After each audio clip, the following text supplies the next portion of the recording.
In the heart of London's most notorious prison, two men vanished, leaving only mannequins in their beds and a rope of bed sheets dangling from the wall. This is the true story of the escape that humiliated a nation. On a cold October morning in 2016, guards at HMP Pentonville, one of Britain's most notorious prisons, walked past cell doors like any other day.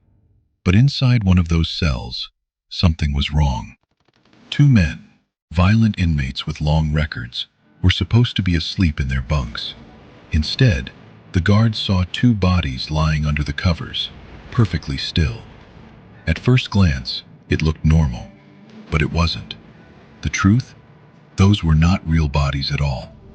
They were crude mannequins, stuffed with clothes and shaped to look human. By the time the guards pulled back the sheets, the men were gone. They had escaped a prison designed to hold some of the most dangerous criminals in the country. How did it happen? Investigators would later piece together a shocking timeline. Somehow, the inmates got hold of a diamond-tipped cutting tool, the kind used to slice through steel. In secret, hidden from watchful eyes, they began cutting the bars of their cell window. Night after night, bit by bit, the sound was covered by the noise of the prison itself.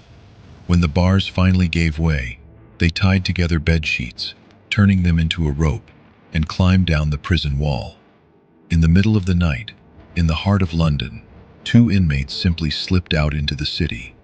The men on the run were not petty thieves. One of them, James Whitlock, had been awaiting trial for drug offenses connected to organized crime. The other, Matthew Baker, was serving time for attempted murder.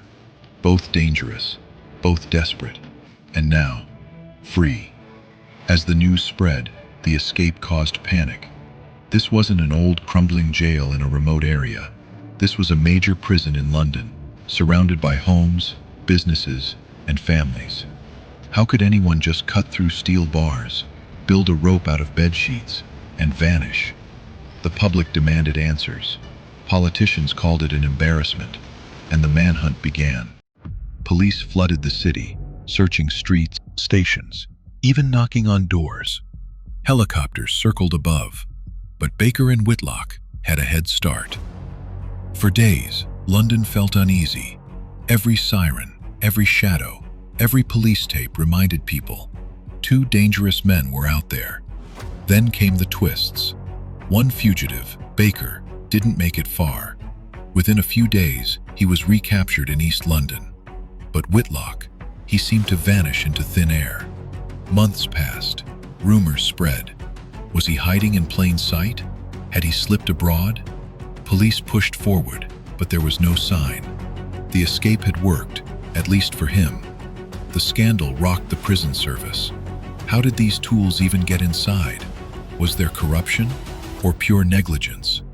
Officials launched a full investigation, and soon reports revealed damning truths. Pentonville was understaffed, underfunded, and riddled with weaknesses. This was not a high-tech, airtight fortress. It was an institution crumbling from the inside, and two inmates had proved it by walking out. In the end, Baker's return to custody gave some relief, but Whitlock's freedom haunted the system. For nearly half a year, he lived as a ghost in the city, until finally, in 2017, police caught him in London and dragged him back to prison. But by then, the damage was already done.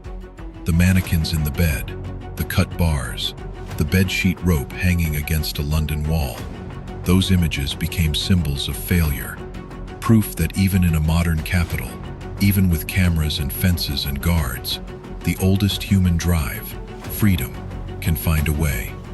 And maybe that's the most unsettling part. If a man can break out of a maximum security prison, then what else can slip through the cracks, right in front of us, without anyone noticing, until it's too late?